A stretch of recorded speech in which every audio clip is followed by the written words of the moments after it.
Bonjour à toutes et à tous et bienvenue dans cette nouvelle vidéo. Alors, pour celles et ceux qui ne me connaissent pas, je suis Siam Bengoua. Je produis des émissions de divertissement bienveillantes sur cette chaîne YouTube Siam TV. Dans ce nouvel épisode du Royaume de Siam, c'est assez spécial parce que je retrouve une amie que je n'avais pas vue depuis 15 ans. On s'est rencontrés en école de commerce et on a eu deux parcours de vie totalement différents et on va parler de choses qui vous concernent, mesdames. On va aborder le thème du mariage, on va aborder le thème du célibat, d'être maman célibataire parce qu'elle l'est, elle va nous raconter comment elle le vit. On va également aborder le sujet du deuil, de l'entrepreneuriat féminin, surtout l'entrepreneuriat quand on a 4 enfants. Pas très facile. On va parler de beaucoup de sujets dans cette vidéo, donc restez avec nous et n'hésitez pas à nous partager vos expériences. Si on raconte des choses qui résonnent avec vous, avec ce que vous traversez, racontez-nous votre histoire dans la barre de commentaires. N'hésitez pas à lâcher un petit like si la vidéo vous plaît et à me proposer de nouveaux thèmes pour le royaume de Siam. Cette petite capsule, j'ai vraiment envie qu'on crée une famille ensemble de sororité où on aborde des sujets qui nous concernent, mesdames. Donc, bienvenue dans cette vidéo et n'oublie pas de follow Siam TV et d'aller suivre Baila parce que c'est une personnalité qui mérite vraiment beaucoup d'attention. On se retrouve à Alger dans le merveilleux studio de Creator Studio Spotlight Podcast et je suis avec mon amie Baila. Comment tu vas? Je vais super bien, alhamdulillah. Et on s'est retrouvés depuis que je suis en Algérie et depuis on est vraiment... Et même je lui ai dit, Baila, je regrette de pas avoir été aussi proche de toi à notre période parce que c'est vrai qu'elle était un petit peu, elle est un électron libre. Toi, tu te mélangeais pas avec les gens? Non. Moi, j'étais dans mon monde. Moi, je suis arrivée après vous. Ouais. Je suis arrivée à la deuxième rentrée parce que j'ai fait mon premier semestre d'anglais aux États-Unis. Ouais. Et donc, quand je suis arrivée, j'ai trouvé que les groupes ils étaient déjà faits, formés. C'est pour ça que t'étais souvent tout seule. Le monde connaissait tout le monde, etc.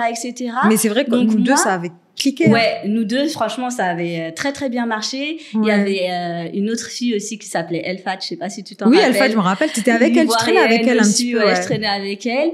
Mais sinon, voilà, je me suis pas sentie intégrée, malheureusement, tu vois. Ouais. Genre, vu que je suis arrivée sur le tard, j'ai senti qu'il y avait déjà des affinités, etc. Et puis, je sais pas, j'avais l'impression d'arriver comme un petit cheveu sur la soupe. Mais moi, j'étais toujours ravie de voir ton beau visage, en tout cas. C'est trop gentil. Et très, très gentil. Et ça fait plus de 10 ans qu'on se connaît. Ouais. Et c'est vrai que quand on s'est retrouvés, on s'est rendu compte que on en était au même stade de notre vie, mais qu'on avait pris des chemins différents. Exactement. Du coup, déjà, avant de commencer, sur tous les sujets qu'on va aborder aujourd'hui, on va parler de mariage, de célibat, on va parler de la perception que les gens ont quand on a 35 ans, qu'on est célibataire, etc.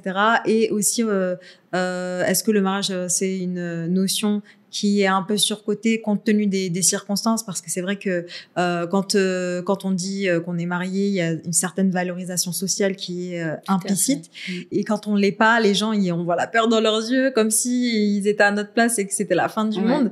Et aussi on va parler de maternité, tout ça, tu vas nous raconter. Du coup, déjà pour commencer, quand tu m'as rencontrée, c'est quoi la première idée que tu t'es dit de moi quand on se connaissait pas? Quand je t'ai vue, je me suis dit bombe atomique. Arrête. Ah oui, franchement, je me suis dit bombe atomique. Je me suis dit, elle est grave sûre d'elle. Ah ouais. Ouais, grave sûre d'elle. Et tu vois, pas hautaine, mais vraiment. Non, mais moi, voilà quoi. Ah ouais. C'est moi, Siam. Et après, quand tu m'as rencontrée, mais de ouf. Et quand on a commencé à parler, et moi, j'étais pas la meuf qui avait super confiance en elle et tout, etc. Et quand on a parlé, je me suis dit, mais en fait, cette meuf, elle est vraiment comme moi. Elle est super tranquille, elle a ses insécurités, elle aussi, etc. Tu sais que c'était la période où j'étais le moins sûre de moi de ma vie. Tu sais, j'avais fait un grand amaigrissement avant. Et après, donc, j'avais perdu du poids de ouf. Et donc, je suis arrivée et tout. Donc, et en plus, je sortais d'un lycée militaire. Du coup, je connaissais personne, tu vois. Genre, je connaissais personne. Et c'était, quand tu perds du poids et tout, les regards des gens, ils commencent à se poser sur toi. Tu vois ce que je veux dire? Et peut-être le fait de venir d'une campagne et d'avoir porté un uniforme militaire pendant 10 ans, genre 8 ans, j'abuse 10 ans. Ouais. De la 5e à la terminale, j'étais en uniforme. Là, je pouvais commencer à m'habiller, tout ça. Et je te jure, c'était genre, je me croyais dans un clip américain, les gars. Mais c'est ça, t'étais tout le temps bien sapée. C'était genre make-up, machin, ouais, alors que c'était la période où j'avais le moins confiance en moi. Et moi, la première fois que je t'ai rencontrée, je me suis dit, putain, elle est trop belle, déjà. Vous voyez, la beauté, s'il vous plaît. Excusez-moi, Megan Good. C'est trop gentil, c'est trop gentil. Je dis, ouais, elle était trop belle et tout. Et c'est vrai que, ouais, t'étais dans ton truc, t'étais là. Dans mon monde, dans mon, ouais, franchement, je me suis pas mélangée, je venais en cours, j'assistais aux cours et je rentrais chez moi. Elle calculait personne. Ouais, je calculais absolument personne. Et à part moi. Voilà, à part toi et comme je t'ai dit, Elfat. Vous étiez les 2 seules personnes avec qui je parlais au CFAM. Mais en dehors de l'école, moi, je m'étais fait mon petit, justement, mon petit cercle. Ouais, t'as fait ton petit cercle et tout ça. Mais c'était en dehors de l'école, tu vois. Même quand il y avait les fêtes de l'école et tout, les African dinner et tout. T'avais pas fait? etc. Non, bah non. Ah ouais? Bah non. Parce que pas proposé de venir faire la danse orientale. Bah justement, tu m'avais proposé, non, de venir faire, vous avez fait une choré ou je sais pas quoi. Oui, on en a fait plein. Mais j'étais pas. Ça t'intéressait pas? Non, mais pas du tout, en fait, pas du tout. Et en plus de ça, comme je t'ai dit, moi, je suis partie des States. Et si tu veux, là-bas, la mentalité, elle est très open-minded. Les gens, ils sont contents quand tu réussis. S'ils trouvent une personne belle, ils vont le lui dire, tu vois. Ils vont lui dire, ouais, t'es super belle, you're so pretty, blablabla. Et quand je suis arrivée à Lyon, mais les gens, ils étaient jaloux. Les Renois de Lyon, mais c'était horrible. J'ai trouvé que c'était une catastrophe. Elle me regardait toute comme ça, genre de haut en bas, genre. Ah ouais? Oh my God. Franchement, ça, pourquoi? C'était, je sais pas. J'ai pas compris. Et en plus, moi, avant d'aller aux States, j'étais à côté de Genève. Et à Genève, pareil, il y a beaucoup de diplomates, etc., etc. Et en fait, dès qu'un noir croisait un autre noir, c'était genre le big smile et tout. Genre, on se reconnaît entre Africains et Renois, ici et ça. Une synergie, quoi. Mais à Lyon, mais c'était la catastrophe. Même mes amis qui étaient genre maghrébines ou françaises, elles me disaient, mais genre, elle me regardait, t'as quoi et tout, pourquoi elle te regarde comme ça et tout ça, machin. Ah ouais. À Dubilay, c'était la catastrophe. Je m'en suis pas rendu compte, moi. Ah non, moi, je l'ai vraiment senti. J'ai vraiment senti, genre, qu'il y avait, genre, une petite haine, mais je ne savais même pas d'où ça venait, en fait. Et je me disais, mais en fait, like, I don't understand, tu vois. Je l'ai vécu, après, je me suis dit, bon. Peut-être, moi, je pense que c'est peut-être de la jalousie, hein. Moi, à mon avis, ça doit être ça. T'es quelqu'un de t'es très, très belle. Tu vois, donc, je sais pas. Mais justement, mais moi, le truc, c'est que je vois pas pourquoi, genre, une personne, elle est belle. Moi, quand je t'ai vue, je t'ai trouvée belle. Bah, psahtek, en fait. Ouais, t'es belle, c'est bien pour toi. C'est parce que t'es belle que tu dis ça. C'est pour ça, si t'étais pas belle et que t'avais des complexes et tout, machin, peut-être tu réagirais autrement. Ah, mais des complexes, j'en avais, hein. Oui. Et j'en ai toujours. Tout le monde en a toujours. Mais voilà. Mais c'est plus, je sais pas. Moi, après, quand je vois une meuf belle, je me dis, en fait, elle est trop belle, genre. Il y a 2 choses. Il y a le beauty privilège et on se rend pas compte quand on l'a, mais aussi ça peut causer du tort. Le fait d'être trop belle, ça peut te fermer des portes socialement. Tu vois ce que je veux dire? Peut-être je pourrais pas être son amie parce qu'elle est trop belle. Je vais pas sortir en soirée avec elle et on va plus la regarder que moi. Il y en a qui pensent comme ça. Tu vois? Non, mais je te jure qu'il y en a qui pensent comme ça. Tu le sais. Tu le sais très bien. Genre tu vas venir. Par exemple, il y a une meuf, elle a un crush et tu je sors pas avec l'autre. Qui a des potes. Si elle te ramène. Et elle va pas te ramener parce qu'elle va dire ouais, s'il faut mon crush que j'aime bien, il va kiffer sur ma copine, tu vois. Ça peut. Moi j'ai pas du tout cette mentalité. Moi je suis en mode s'il kiffe sur ma copine, ben vas-y, allez-y, et ça me fait grave plaisir pour vous. Tout à fait. Faites votre vie. En vrai, moi je suis dans cette mentalité. Mais il y a des meufs et crois-moi, je te le dis d'expérience et tu le sais. Il y a des meufs. Non, mais voilà, franchement, je me pense comme ça. Je te crois sur parole, tu vois. Quand tu me dis ça, je me dis pas non, ça sonne faux. Mais je me dis, c'est pas dans ma logique à moi, en fait. Comme t'as dit, pour moi, si je te ramène et t'es plus canon que moi et la personne sur laquelle je crush, elle a un béguin pour toi, en fait, c'est que ça veut dire qu'elle t'était pas destinée. Voilà, elle m'est pas destinée. Exactement. En fait. Elle m'est pas destinée. On est d'accord. Elle est destinée à l'autre personne. Donc non, il y a pas de ça. Du coup, on va rentrer dans le vif du sujet. On s'est retrouvés, les gars. On s'est revus il y a quelques mois et depuis, on est très, on s'appelle tout le temps et tout. Ouais. On a fait le constat. Donc, je lui ai demandé, raconte-moi ta vie. Donc, tu vas nous la raconter parce que nous, on a pris un peu des chemins différents. Toi, tu t'es mariée très jeune. Ouais. Donc, j'aimerais bien que tu nous racontes un petit peu ton expérience. Ok. Donc, j'ai fait l'école. Après, j'ai fait des études de droit. Et après mes études de droit, j'ai fait un petit BTS NRC. Ensuite, je me suis mariée. J'avais 23 ans. Et donc, toi, tu l'avais rencontré au début de tes études. Je l'ai rencontré au milieu de mes études, on va dire. Au milieu de mes études. Elle me saoulait avec lui. Oh là là. Ouais, voilà, j'étais fatiguée. J'étais vraiment cassé les pieds avec cette personne. Et ben, j'ai fini par me marier avec elle. Et on est resté mariés pendant 10 ans. Ouais. Et on a eu 4 magnifiques enfants. Alhamdulillah, donc je suis très contente. Et aujourd'hui, après 10 ans de mariage, on s'est séparés. On a décidé que ça n'allait plus. On n'avait plus du tout la même vision de la vie. Et voilà, je me retrouve maintenant à 35 ans, je crois. Tu sais que j'oublie tout le temps mon âge. Moi, je me suis arrêtée à 33 ans. De toute façon, tu fais 20 ans, meuf. Donc, voilà. Donc, mais moi, je me suis arrêtée à 33 ans. Ouais. Après 33 ans, j'ai arrêté de compter. Ouais. D'ailleurs, mon fils, il arrête pas de me dire, mais maman, t'as quel âge? Je lui dis 33 ans. Il me dit, mais ça fait 4 ans que t'as 33 ans. Ouais. Il m'a dit, même quand j'avais 4 ans, t'avais 33 ans. Et maintenant, j'ai 8 ans, je comprends pas. Ouais. Enfin, bref. Du coup, je me suis mariée à 23 ans. J'ai eu mon premier enfant à 24 ans. Ouais. Et après ça, je suis retombée enceinte juste après, l'année d'après. Et j'ai eu mon deuxième enfant à 25 ans. La troisième, elle est arrivée 2 ans après la deuxième. Donc, du coup, j'avais 27 ans. Et puis là, ma petite dernière, je l'ai eue après 30 ans. Ouais. Et j'ai vu une énorme différence entre les enfants que j'ai eus à 20 ans et ma fille que j'ai eue après 30 ans. En termes de fatigue, en termes de... Ah ouais, non, c'était plus du tout la même énergie. Je me sentais vraiment à plat pour ma dernière grossesse, alors que les grossesses à la vingtaine, franchement, c'était pisse, c'était vraiment cool. Ah ouais. Ah ouais, clairement. Moi, je me rappelle que... Bon, même la dernière grossesse, tu me diras, moi, je suis un peu une hyperactive, donc j'ai bossé jusqu'à 3 jours avant mon accouchement. Donc vraiment, j'ai tiré au bout, et si jamais on pouvait même... si on m'avait laissé... je serais même allée, je pense, le soir accoucher normal, sans problème. Mais je me suis dit, bon... Et du coup, c'est à quel moment que tu as senti que vous étiez en train de vous éloigner, toi et ton mari?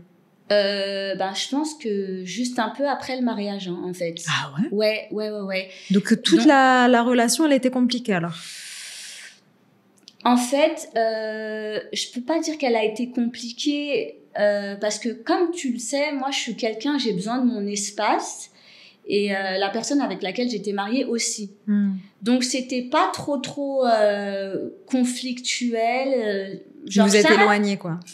Voilà, on s'est éloignés. Mais si tu veux, ça matchait bien, ça marchait bien parce que chacun avait besoin un petit peu de son propre espace, tu vois.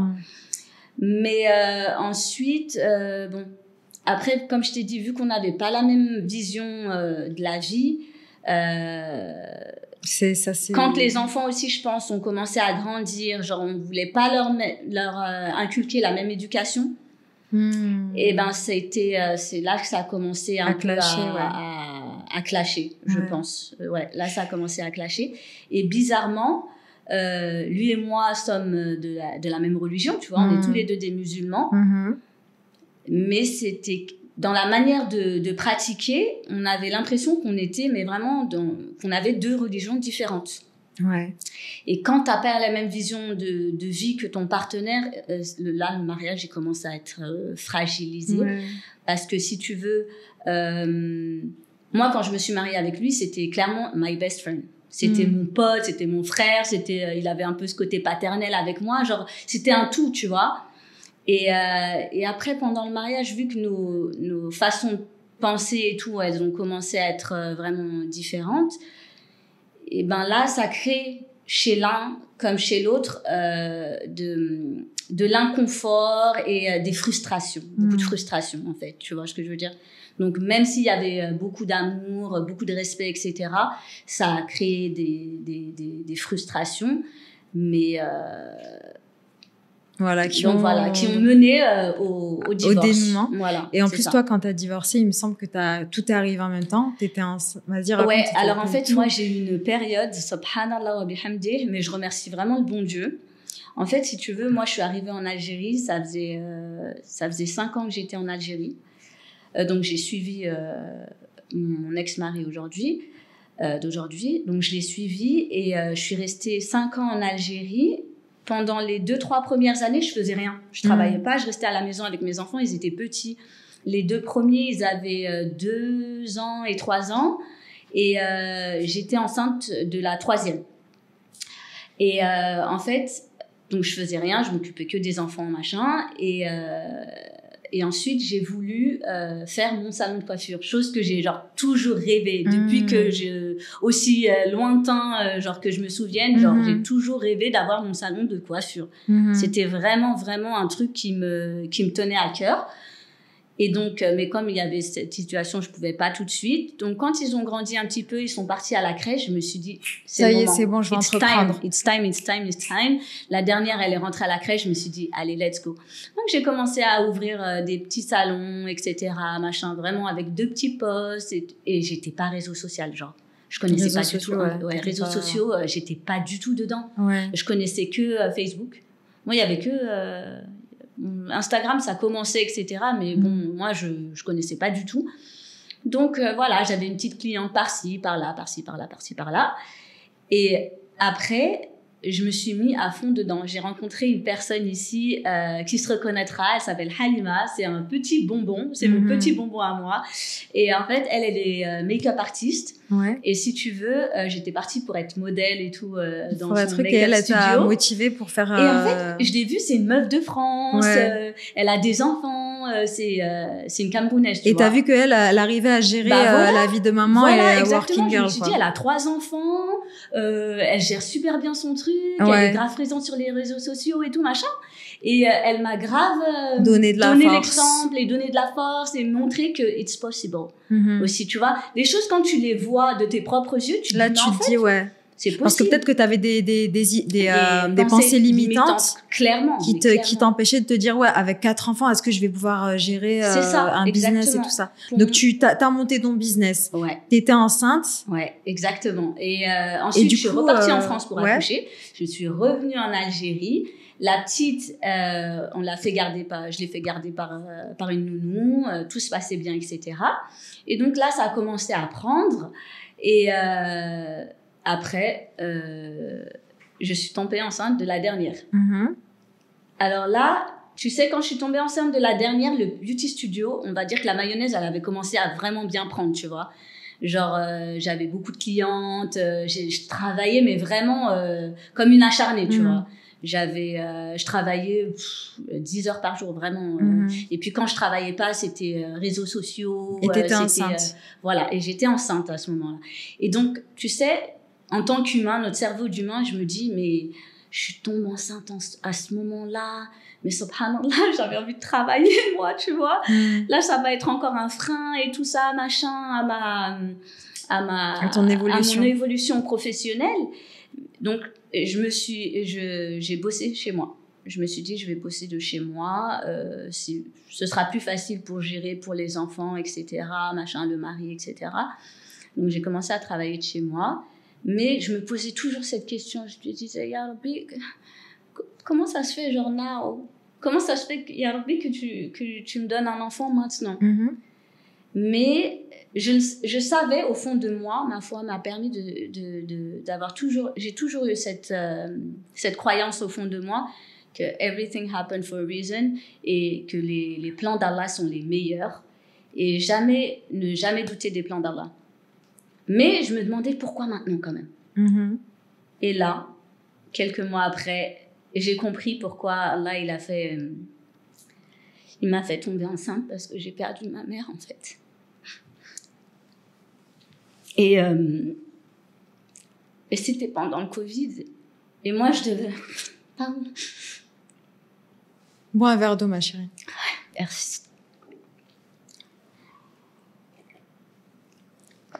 Pardon, en plus, tu sais que je suis un peu dans le déni de la perte de ma mère, donc c'est quand même rare que j'en parle et que l'émotion me monte. Mais c'est vrai que là, ça m'a vraiment projetée il y a quelques années en arrière et c'est vrai que bon, voilà, ça n'a pas été quelque chose de facile, mais du coup, et quand j'ai perdu ma mère, j'ai regardé le ciel comme ça et je me suis dit, mais c'est pour ça en fait. C'est pour ça que tu m'avais mis mon bébé dans le ventre. Parce que du coup, moi, j'ai accouché 1 mois et demi, 6 semaines après le décès de ma mère. J'ai accouché 6 semaines après le décès de ma mère. Mais quand j'ai accouché, après mon accouchement, en fait, quand j'ai perdu ma mère, déjà, je me suis réfugiée dans le travail. J'étais devenue obsesse. Mais tu sais que le travail, c'est grave une thérapie. Hein. Exactement, mais j'étais obsesse en fait par ça. Mais je sais pas si c'est bien ou pas, parce que du coup, le deuil, je pense pas qu'il s'est fait aussi naturellement, tu vois. Il s'est pas fait tout de suite. Et comme je t'ai dit, je pense même que je l'ai pas encore bien fait. Mais c'est vrai que... Voilà, quand j'ai perdu ma mère, j'ai compris la raison pour laquelle j'étais enceinte. Et si tu veux, donc il y a eu la perte de ma maman, mon accouchement et mon divorce. Ces 3 choses-là qui sont arrivées quasi en même temps, tu vois. Mais pareil, je me suis toujours dit que Dieu donne ses plus grosses épreuves à ses meilleurs soldats. À ses meilleurs soldats déjà de une. Et je me suis dit que si Allah il m'éprouve, c'est qu'il m'aime. Et je me suis dit également par rapport à mon divorce que si Allah il m'a enlevé mon ex-mari de ma vie, c'est pour me remplacer par quelque chose de meilleur, quoi. De meilleur. Voilà, exactement. Du coup, comment tu as réussi à... Bon, c'est vrai que c'est très compliqué de faire le deuil d'une perte aussi tragique. Sa maman, quand même, c'est... j'ose même pas imaginer, c'est quelque chose d'horrible. Comment est-ce que tu as réussi à aller de l'avant? Parce que tu as eu la triple peine. Enfin, je veux dire, un accouchement qui était difficile en plus, parce que tu m'avais raconté qu'à la fin et tout, c'est compliqué. C'était compliqué. Le décès de ta maman, t'as pas le soutien de ton mari, vu que vous divorcez. Enfin, qui t'annonce le divorce après. Enfin, comment t'as fait? Moi, ce qui m'aide, c'est la confiance en Dieu. Ah ouais. C'est vraiment la confiance en Dieu, tu vois. J'ai pas confiance en moi, mais j'ai confiance en mon Seigneur. C'est trop bien. Et que ce soit pour quand j'ai débuté le beauty studio, que ce soit pour quand j'ai suivi mon mari ici en Algérie, alors que je connaissais personne, alors que j'avais une vie de dingue à Lyon, mais j'ai tout quitté, j'ai tout plaqué du jour au lendemain. Je suis venue en Algérie. Par amour. Je ne connaissais absolument personne. Bien sûr, par amour et par rapport à mes enfants aussi, tu vois. Vu qu'on avait des enfants, moi je voulais que les enfants soient avec leur père, puisque lui il avait fait ce choix-là de venir habiter en Algérie. Bien sûr. Je me suis dit mieux vaut pour les enfants qu'ils soient avec leur père, et même moi mieux vaut que je sois auprès de l'homme avec lequel je me suis mariée, quoi. Donc voilà. Mais c'est cette confiance en Dieu. Même pour débuter mon business, comme je te dis, tout le monde me pose la question, ils me disent mais Baïla, en fait, mais comment t'as fait? Il y a des Algériens qui me disent mais comment t'as fait, meuf, pour venir ouvrir un beauty studio comme le tien en Algérie? Mais je leur dis mais j'ai levé les mains, en fait. Et par Allah, c'est exactement ce que j'ai fait. Si tu me demandes comment, mais t'as fait quoi, les étapes, je ne saurais même pas vraiment te dire, parce que tout m'a été facilité comme ça. Je dis, Ya Rabbi, donne-moi mon propre risque. Voilà ma phrase. Et j'ai levé les mains et je l'ai regardé comme ça. J'ai dit, Ya Rabbi, c'est toi le pourvoyeur, donne-moi mon propre risque. Et j'étais sûre, et quand j'ai fait cette dua, j'étais sûre qu'Allah il allait m'exaucer. C'est fou. Donc ça. voilà, c'était ça en fait. À partir du moment où tu as la foi, t'es genre inarrêtable. T'es inarrêtable. Parce que là, je me suis dit, non mais là, j'ai Allah avec moi en fait. Et là,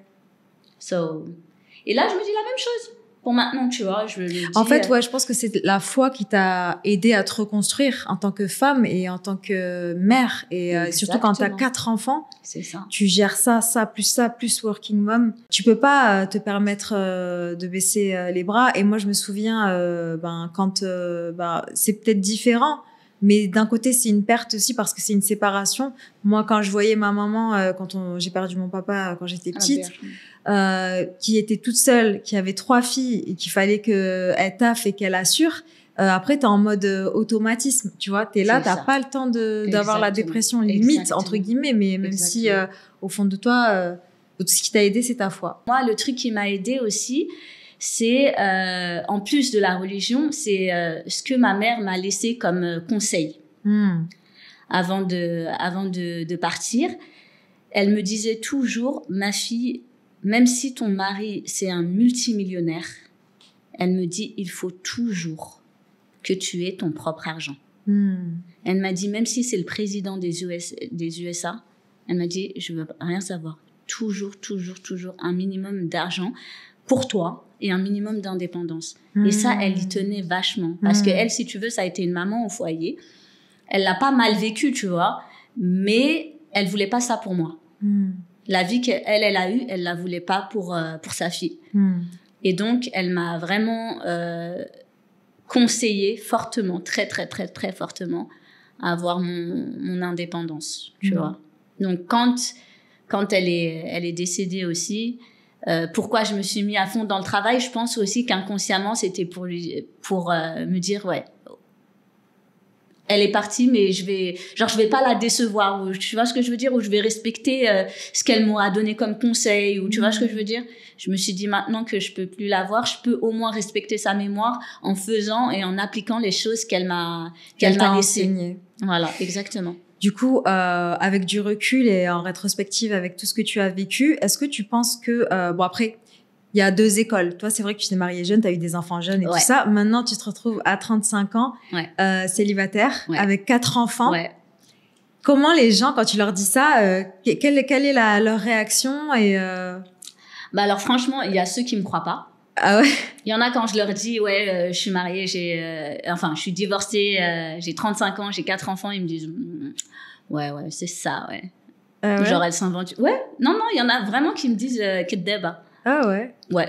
Mais je leur dis, mais si, mais voilà que si, je vois pas, en plus. Mais est-ce que tu penses que genre, c'est pas gratifiant, tu vois. Ils disent, ouais, parce que moi, j'ai l'impression que quand t'es célibataire, il y a une dévalorisation sociale, c'est-à-dire que t'es plus valorisé socialement quand t'es genre marié que quand t'es célibataire. Est-ce que t'as senti un truc changer dans la perception, dans le regard des gens? Dans le regard des gens, ben, pas vraiment, parce qu'en fait, si tu veux, je trouve que malheureusement, il y a beaucoup trop de divorces maintenant. Ah ouais, c'est vrai, ouais. Le divorce est devenu quelque chose de tout à fait normal.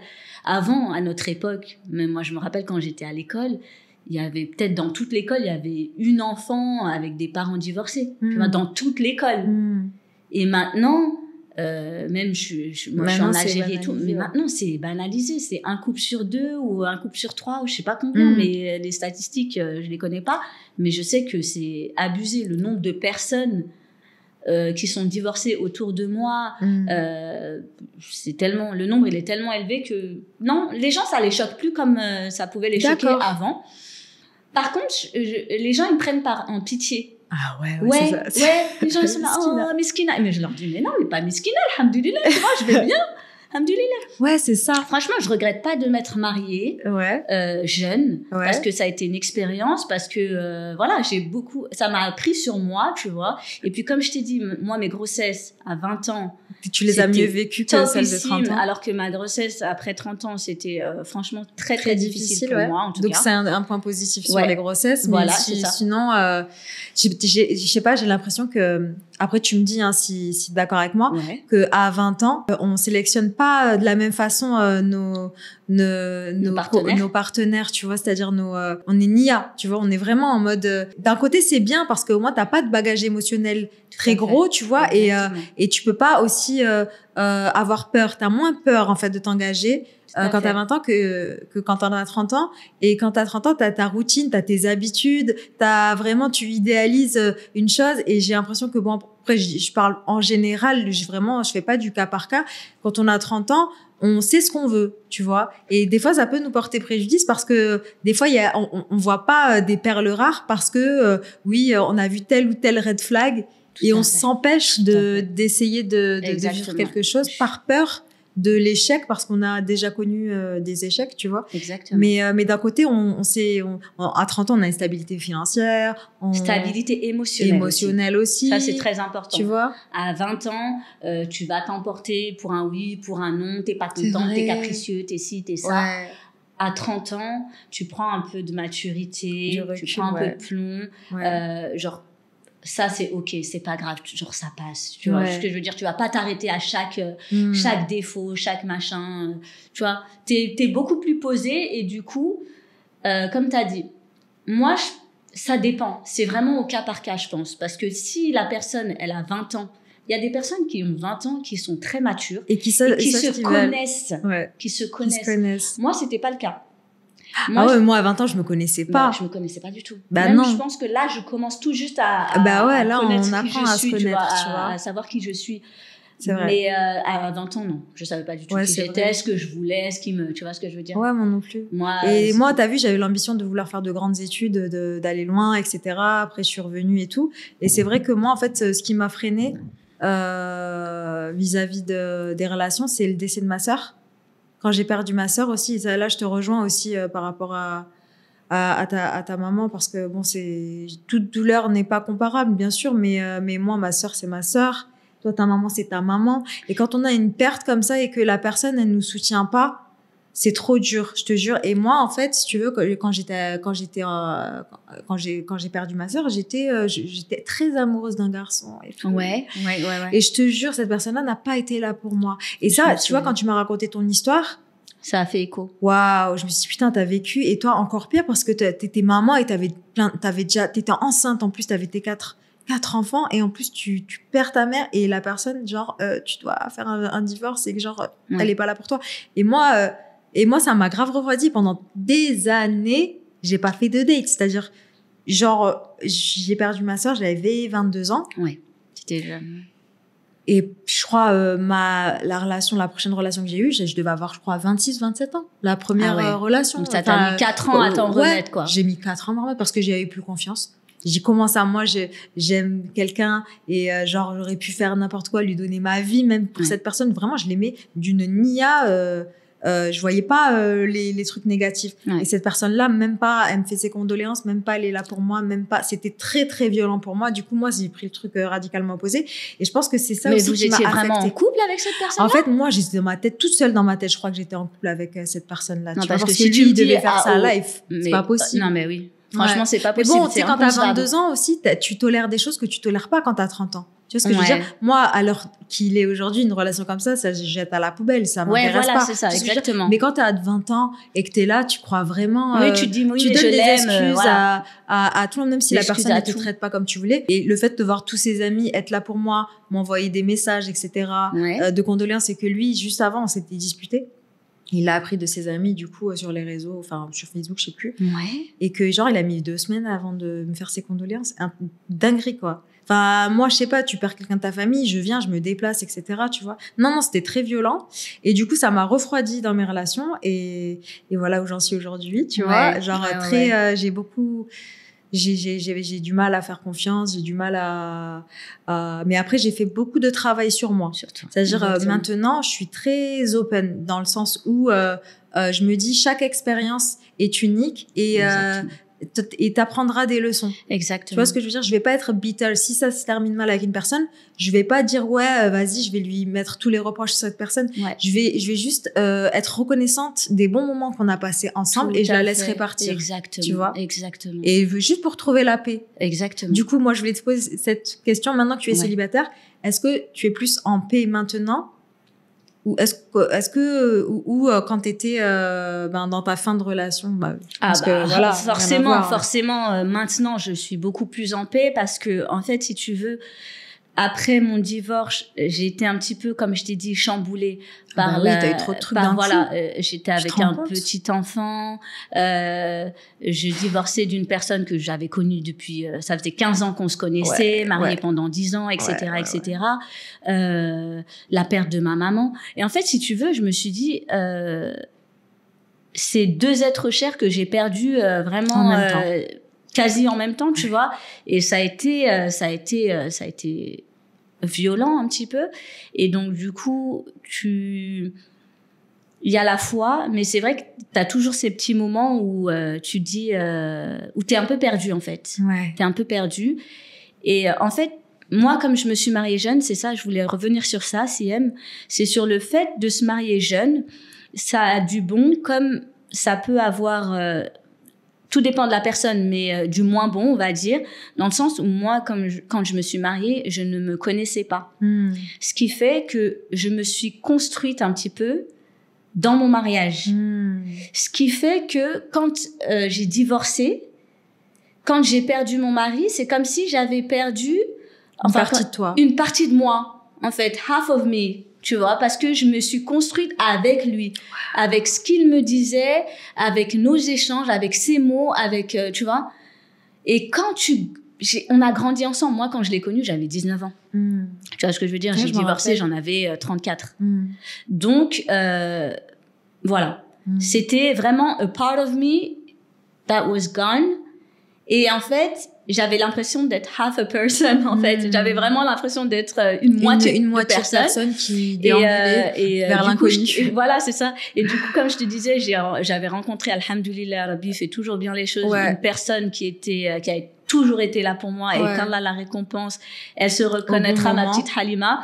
Et du coup, je l'appelais, mais pour un oui, pour un non, Siam. Tu sais que je l'appelais et je lui disais, oui, alors il s'est passé ça aujourd'hui dans ma journée. Est-ce que, limite, comment est-ce que je dois réagir? Comment genre même mes propres émotions. Ça a été une personne qui a été placée par le divin sur ton chemin pour t'aider à aller de l'avant, tu vois. Mais carrément, parce que j'avais perdu toute confiance en moi et ma capacité de jugement. Je me disais, oui, voilà, même par rapport à mes enfants, je me disais, oui, voilà, il y a eu mon fils, il a fait ça et je lui ai crié dessus. Est-ce que... Elle me disait, non, mais c'est normal. Après, je lui disais, c'est bon, c'est normal. Tu remettais tout en doute, quoi. Tout en doute. Tout en cause. Elle me disait, bah ouais, mais ça, c'est normal. Après, et ça me rassurait, en fait. Ça me rassurait, mais je te promets que Miskina, je devais lui faire 47 appels par jour. Et ça devait durer 30 secondes, hein. Des questions bêtes. Halima, est-ce que tu penses que nanani, nanana, oui, non, oui, ok. Ok, merci. Allez, ciao. Tu vois, c'était pas facile. Mais après, petit à petit, tu vois, j'ai commencé à me refaire confiance, à refaire confiance à mon jugement, à la personne que je suis. Et voilà, petit à petit, tu t'en es sortie. Voilà, je m'en suis sortie grâce à Dieu, surtout grâce à Dieu, parce que Dieu m'a mis les bonnes personnes au bon moment. C'est quand on est une bonne personne, on attire ce que l'on est. Tu vois, vraiment, hein. Et franchement, je le sais et je suis grave reconnaissante d'avoir recroisé ta route. Parce que c'est vrai que moi aussi, avec mon parcours, j'ai fait le tri, un tri sélectif. Mais en fait, c'est même pas moi qui l'ai fait, le tri. C'est l'univers qui l'a fait pour moi, je te jure. Il y a des personnes que je côtoyais il y a encore un an, que je côtoie plus du tout. Parce que ces personnes, elles voulaient pas mon bien. Tu vois, et c'est dur d'ouvrir les yeux et se dire, putain, mais cette personne-là, en fait, j'étais là pour elle, j'ai fait ça pour elle, j'ai fait ça. Et voilà que elle, je me suis rendu compte qu'elle voulait pas mon bonheur. Ouais, voilà, c'est ça. Et d'un côté, tu dis, bon, écoute, c'est un tri sélectif qui se fait. Je pense que quand tu commences, comme tu as dit, à te reconstruire, à te connaître, il y a beaucoup de gens qui sortent de ta vie, en fait, parce que il y a certaines choses ou certains comportements que tu pouvais tolérer par le passé que tu tolères plus du tout, en fait. Tu te dis, mais ça, c'est niette, en fait. Ça, j'accepte, ça, je n'accepte pas. Et moi, j'ai appris à montrer aux gens comment me traiter, tu vois ce que je veux dire. Et s'ils te traitent pas bien, ben, tu tolères pas. Out. Non, out. Et franchement, maintenant, j'ai aucun problème. Mais, c'est vrai que tu disais, avant, le petit souci qu'on peut avoir, en tout cas, c'était ma crainte à moi, c'était d'avoir le buzzer facile aussi. Parce que je me suis dit, maintenant, ça y est, je recommence à avoir confiance en moi, etc., etc. Et genre, peu importe la personne, elle va arriver, comme t'as dit, on va être là, ah ouais, mais ça, red flag, ciao. Ah non, mais ça, tant que t'es dans la bienveillance. Tant que t'es dans la bienveillance et le respect. Exactement. Il n'y a pas de buzzer, tu vois. C'est juste, s'il n'y a pas une réciprocité, ben. C'est ça. Ça sert à rien de pousser. S'il n'y a pas de réciprocité, c'est net. Moi, on me pose souvent la question, tu sais, parce que j'ai beaucoup de jeunes filles qui me disent, parce que j'avais fait une vidéo sur l'énergie féminine, comment la gérer, etc. Et on parle beaucoup de mariage. Et toi, c'est drôle parce que tu me dis que maintenant que tu es célibataire, tu es plus en paix. Moi, j'ai beaucoup de personnes qui disent, je veux me marier, j'aimerais bien que tu fasses une vidéo sur le mariage, de comment est-ce que c'est, etc. Toi, quel conseil tu donner à ces filles-là qui veulent se marier, tout ça? Ok. Alors moi, je suis plus en paix parce que ça n'allait pas dans mon mariage. Et j'espère j'ose espérer que ça se passe pas comme ça dans tous les foyers, tu vois, parce que sinon. Tu vois, je pense que c'est pas que le mariage c'est un peu surcoté, mais c'est que en fait la perception de la société fait en sorte que quand il y a une femme qui est mariée, on sait pas ce qui se passe dans son mariage. C'est pas parce que t'as l'anneau que t'es heureuse. Tu vois ce que je veux dire? Tout à fait. Et c'est ça en fait le truc, c'est que malheureusement, on va apporter plus de crédit à des personnes qui est mariée et qu'une personne qui n'est pas mariée. Ouais. Moi, j'avais fait le test une semaine, j'avais mis une alliance juste pour voir la réaction des gens et j'ai vu une différence. Ouais. J'ai vu une différence de traitement. C'est-à-dire que même les hommes, ils interagissaient différemment avec moi, avec l'anneau que sans l'anneau. Et limite, j'avais l'impression qu'ils s'intéressaient plus à moi quand j'avais l'anneau. C'est archi bizarre, tu vois ce que je veux dire? Tu sais, les gens, mais l'être humain en général, il veut toujours ce qu'il ne peut pas avoir. Ouais. Donc quand tu lui mets une bague, tu lui présentes une belle gosse comme toi, Allah avec une alliance, il se dit, elle est prise, je peux pas l'avoir, et ça leur donne encore plus. Et donc du coup, il y a la barrière de l'anneau et il y a la barrière du voile aussi, parce que moi je t'ai connue, t'étais pas du tout voilée. Non, j'étais pas du tout voilée, j'étais très pump it up. Ouais, t'es bon, pump it up et tout, bon, on va pas, on refait pas le passé, de toute façon. Exactement. Non, mais franchement, je suis pas triste d'avoir vécu ce que j'ai vécu. Ah non. Parce que si tu veux, quand j'ai été jeune, j'ai vécu ce que j'avais à vivre. Et puis maintenant, les trucs de jeunesse que je faisais quand j'avais 19, 20 ans, 21 ans, mais ça me donne plus du tout envie de les revivre. Tu vois ce que je veux dire? C'est genre, moi, sortir, à part pour aller manger au resto, mais sinon pas plus. Tu vois ce que je veux dire? Ça ne m'intéresse plus, mais plus du tout. Les soirées, non, très peu pour moi, vraiment. Ouais. Et donc, du coup, t'as senti une différence de traitement?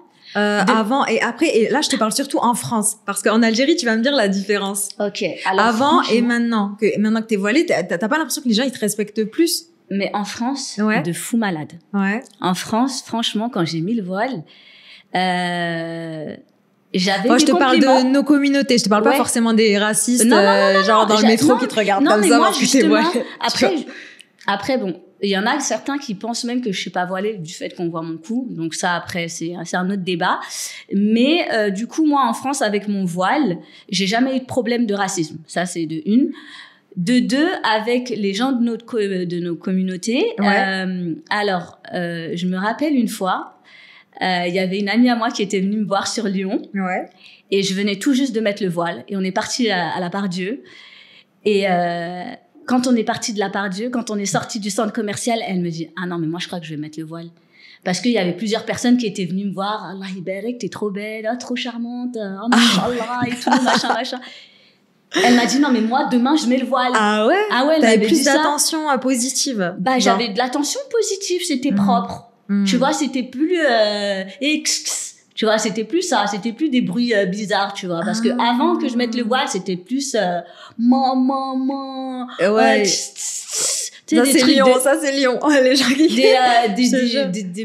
des méthodes de drague de tocard, excuse-moi du terme, mais c'était vraiment ça. En même temps, Ouais, voilà, tu vois, c'était franchement ça faisait plouc, c'était naze. Et là on y mettait plus les formes parce qu'il y avait plus de respect. C'était ça. Et là gens, ils me disaient ouais, excuse-moi, ou bien ils me disaient excuse-moi, t'es de quelle nationalité et tout, t'es éthiopienne, t'es égyptienne, t'es syrienne, non, vraiment, Non, je leur disais, non, je suis guinéenne. Je disais, machallah, les femmes, elles sont comme ça en Guinée. Je dis, elles sont encore mieux que moi. Va en Guinée, tu verras, et tout, machin. Et ils me disaient, et tout, machin. Et non, c'est vrai que ça n'a pas, genre, moi, j'ai pas senti que, genre, les gens s'intéresser moins à moi, etc. Parce qu'il y a des femmes qui pensent que quand elles vont mettre le voile, genre elles vont elles vont moins bien passer. Non, elles vont penser qu'elles vont moins bien passer, elles vont être moins belles, on va moins s'intéresser à elles, etc., etc. Mais moi, bizarrement, ça n'a pas été le cas. Mais alors pas du tout. Et c'est juste la façon que les gens avaient de m'aborder qui était beaucoup plus soft. Ouais. Et en Algérie, du coup, c'est comment que ça se passe? En Algérie, ça n'a rien changé. C'est pareil. En Algérie, une femme voilée, une femme pas voilée, en tout cas, moi, bon, après, je suis arrivée voilée. Ouais. Donc, je peux pas trop faire la comparaison. Mais je vois qu'en Algérie, mais moi, ça m'a choqué un petit peu en Algérie. Genre, ils avaient une façon draguer, genre je me disais mais ouais, je sais pas. Il y a pas de différence quoi. Non. Comme t'as dit avant, j'étais genre pas du tout voilée, etc., etc. J'ai toujours été quelqu'un, je pense, qui est attaché à sa religion, mais le voile pour moi c'était même pas une question que à laquelle je réfléchissais en fait, tu vois. Je me disais pas est-ce qu'un jour je vais mettre le voile, etc., etc. Genre. Et donc du coup ça t'est venu ça m'est venu comment j'ai perdu une de mes tantes, Rabbi Yarhamha, à 40 ans. Et quand je l'ai vue dans son linceul, je l'ai vue, il avait mis un voile et puis après il y avait le linceul et tout, tu vois, genre on voyait pas ses cheveux et tout machin, et j'avais vu comme si elle avait un petit voile en bas du linceul, bref. Et quand j'ai vu cette image-là, mais je faisais dua quand même. Je demandais toujours à Rabbi de faire en sorte que je me rapproche de lui, je me rapproche de la religion, etc. Et quand je l'ai vue là, je me suis dit, subhanallah, il y a une phrase comme ça qui est passée dans ma tête. Et j'ai dit, elle repart chez son créateur voilée, genre sans qu'on voit ses cheveux. Je me suis dit, il faut que je me voile. Ah, ok. Et je suis sortie de là parce que, en plus, quand je suis allée pour les noces, comment on appelle ça? Funéraires, c'est ça? Enfin, pas pour les noces, pour la prière mortuaire, tu vois. Ouais. Quand je suis partie là-bas pour la janaza, je suis partie avec mon voile. Et depuis, je l'ai plus enlevé. Et je suis sortie avec et je me suis dit, à partir d'aujourd'hui, je ne l'enlève plus. D'accord. Voilà, tout simplement. Et tout ça, donc tu vois, pour moi, tout ça, encore une fois, ça vient du Tout-Puissant. C'est lui qui t'envoie des signes et c'est lui qui en fait fait ton chemin comme ça. Il te bloque à des endroits pour que tu ailles à gauche. Après, il te bloque à un autre endroit pour que tu retournes un petit peu à droite.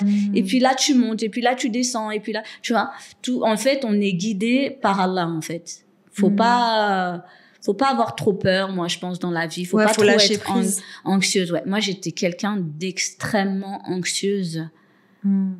Mais depuis mon divorce et depuis la perte de ma mère, Rabbi Yarhamha, mon anxiété, elle a quasi disparu. Wow.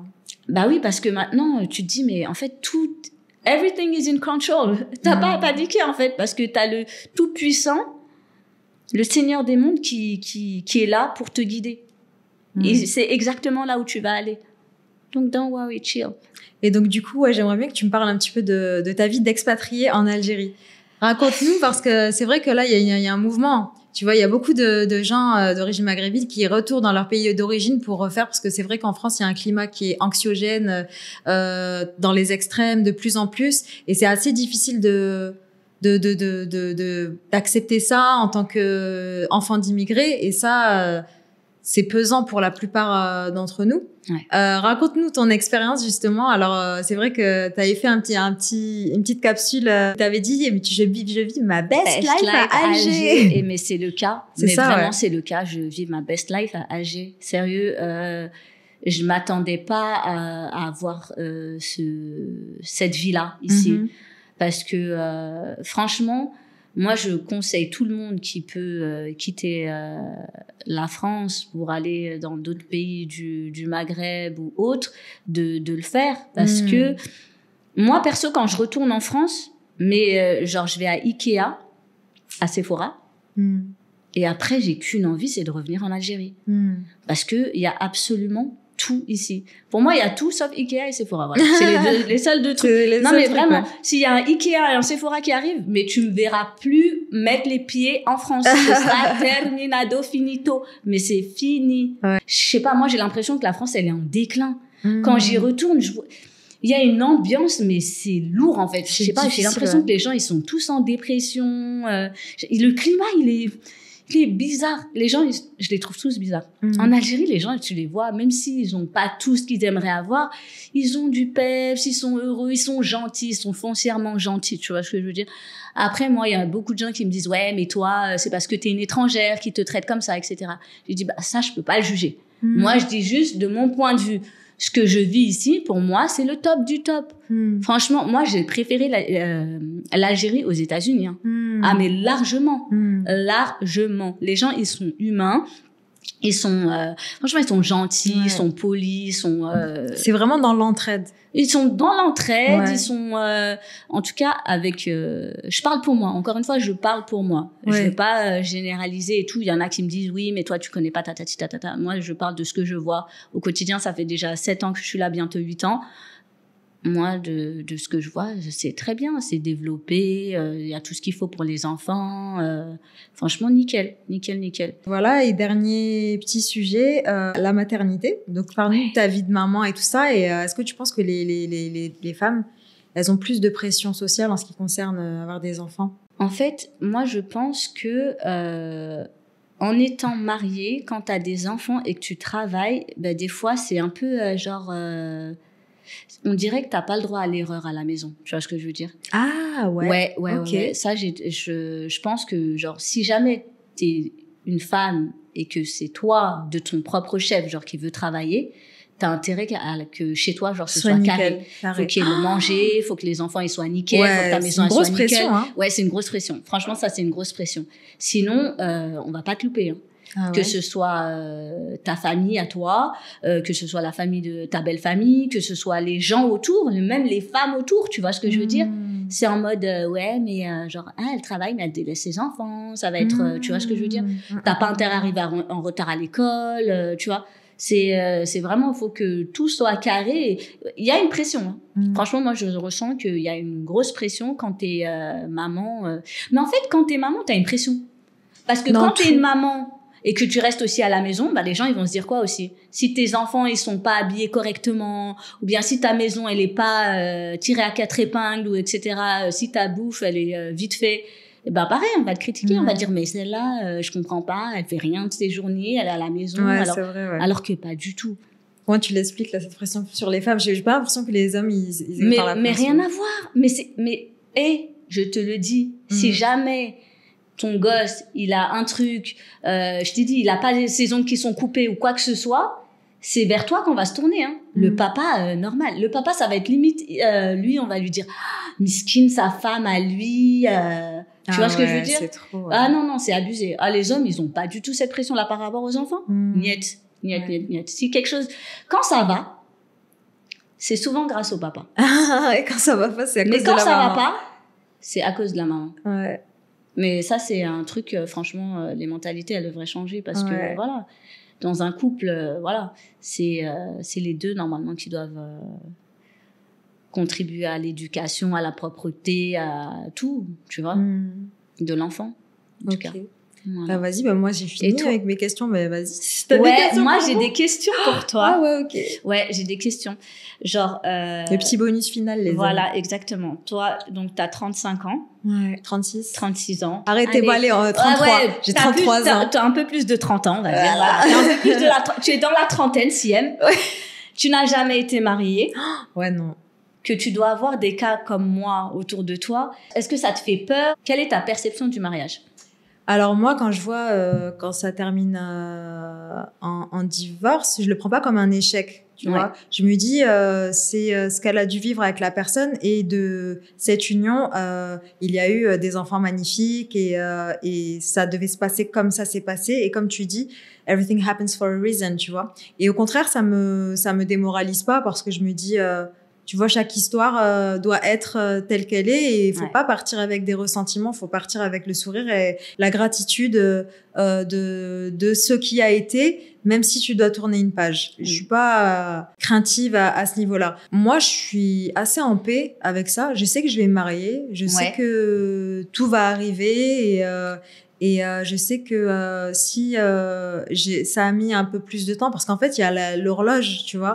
Les gens, en fait, dès que tu passes 30 ans ou 35 ans, les gens, ils te font reconnaître ce fait-là. Ils te le rappellent tout le temps. Ils te le rappellent tout le temps. Que ce soit ma mère, c'est tout le temps. Quand je la vois, c'est tout le temps. Et c'est dur. C'est ça que je vis mal, en fait. C'est la pression qu'elle me met, parce que je me dis, maman, est-ce que tu préférerais que je me marie avec un mec, n'importe qui, et que je sois malheureuse dans mon mariage, tout ça? ça juste parce que j'ai un anneau au doigt et que comme ça tu seras tranquille. Comme ça tu seras mamie. Tu vois, et comme ça, ouais, voilà. Mais en fait, elle, c'est plus le fait d'avoir la maternité. Elle veut pas que, genre, j'arrive à 40 ans et après 40 ans, j'ai moins de chance peut-être, où je serai plus fatiguée, comme tu l'as dit, d'avoir des enfants et tout ça, tu vois. Ouais. Et ça, je peux l'entendre et je le comprends. Mais moi, en fait, je pars du principe que maintenant, après 30 ans, je sais ce que je veux.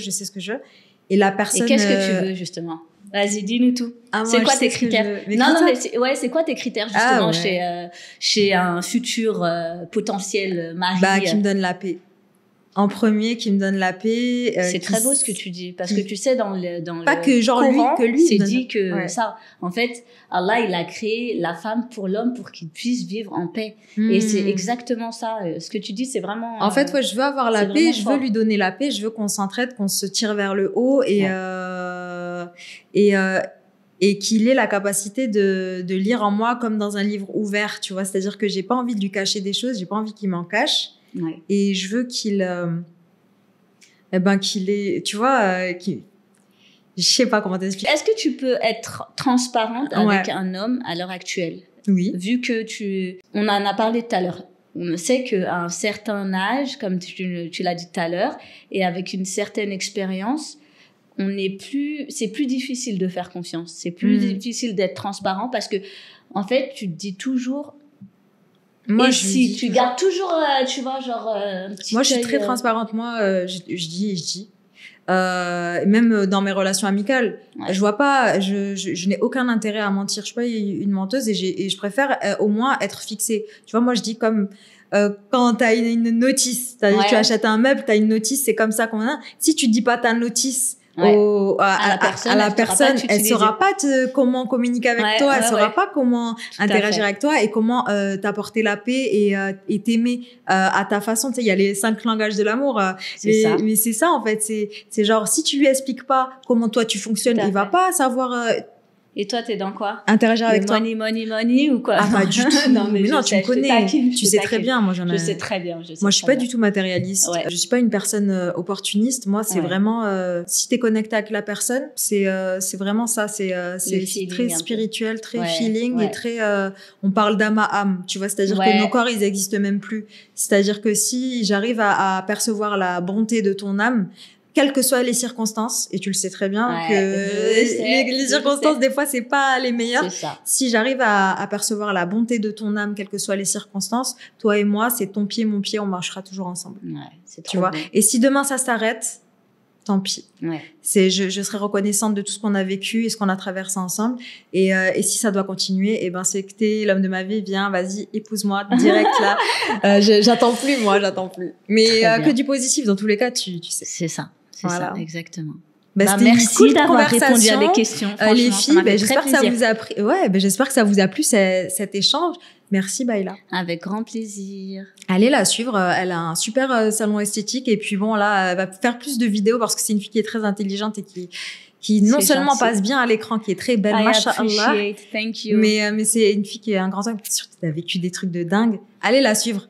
Baïla Hair. Je vais vous mettre en barre de commentaires son Instagram et je vous donne rendez-vous très prochainement dans une nouvelle vidéo. Abonnez-vous les filles si vous voulez plus de contenu comme ça. Mettez en barre de commentaires aussi les prochains sujets que vous voulez dans le royaume de Siam. Comme ça on va aborder ces sujets-là avec vous. Bisous. Salut. Ciao.